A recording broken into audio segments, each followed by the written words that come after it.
My name's John. I grew up in Glasgow and I came to England. I was a bit frightened to come to England because of a Scottish accent at the time, and I ended up getting my first fight and a black eye. I went home and I said to my dad, I've had a black eye, I've had a fight. And he went, you get out there and help me back. And I went, I don't want to. He said, you get up outside to go back and actually start fighting these guys. I started taking alcohol in the park for the first time, bottles of cider, stuff like that. I started enjoying this because it was cutting stuff off.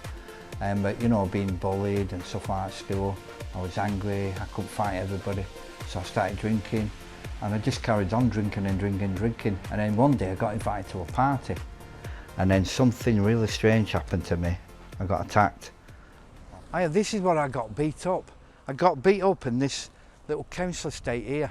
I was at a party across the road, and I came out, and then I had a bottle of whiskey in my hand. I remember a group of lads coming towards me, and I tried to hit one of them with the whiskey. Next minute I ended up on the floor, and I just got beat up.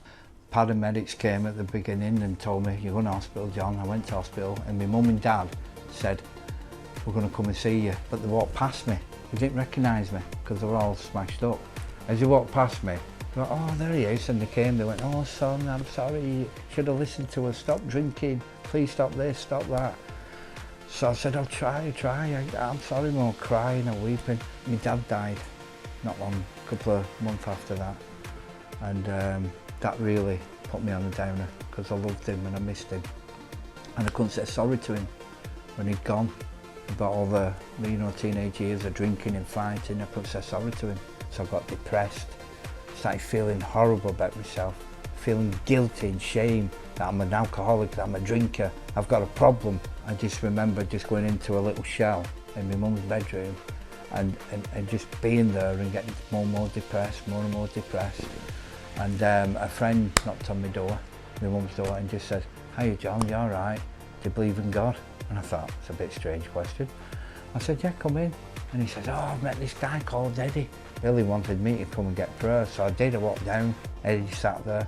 He says, can I pray with you, John? I know the pains and the hurts you're going through. And I went, how do you know that? He said, God told him.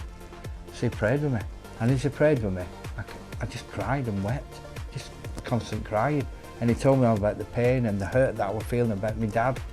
And all the things I was feeling. This guy was telling me everything, how I felt inside. And I thought, how does he know this? And he said, God knew. God knew, he said. And I thought, wow, there's something about this. So I went back to my mum, told my mum I'm a Christian. She went, eh? You've been everything. A Christian, yeah, but it works for you, son. No problem. So I remember going up in my bedroom and saying this little prayer. I can't go to church. He's asked me to go to church. Eddie asked me to go to church. So I went to Zion Baptist Church and I thought, right, I walked in, the minister's there, Scots guy, oh, wow, he's a Scotsman. Brilliant, loved it.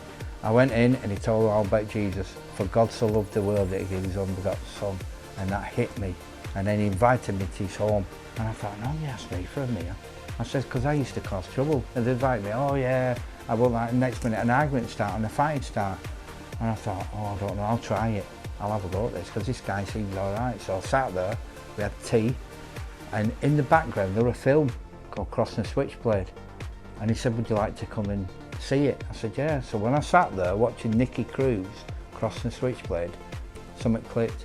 If God can save him, he can save me. I started crying again. He can save me. And I thought, yeah, this is it. This is what I always wanted. I wanted to be sorted out once and for all. God just worked in my life tremendously. I met this girl called Kath. And Kath come into my life because I prayed for a companion. And next minute, she's come to Zion Baptist Church with me. We've been baptised together. We got married. We've got lovely kids. We've got lovely grandkids. There's all these great things happening. Kath's a prayer warrior. Kath are moving on with Women's Aglow stuff. I was doing evangelism, going up, telling people about my story, the little leaflet things, and I was buzzing. I was like, wow, people are actually listening to my story. I started Sam Drummers up in Chapman Hall. We had 26 members. We used to go to percussion and got percussion all together so that we can worship God. I also did street pastors I was a founder member of Street Pastors. I brought it to Rochdale in 2007. I started my training, and I thank God for what he's done for me. He can also do it for you. He can do it for you. He can set you free from alcoholism and drugs. All you've got to do is cry out to him. Just cry out to Jesus. Tell Jesus how much you love him, and Jesus will enter into your life.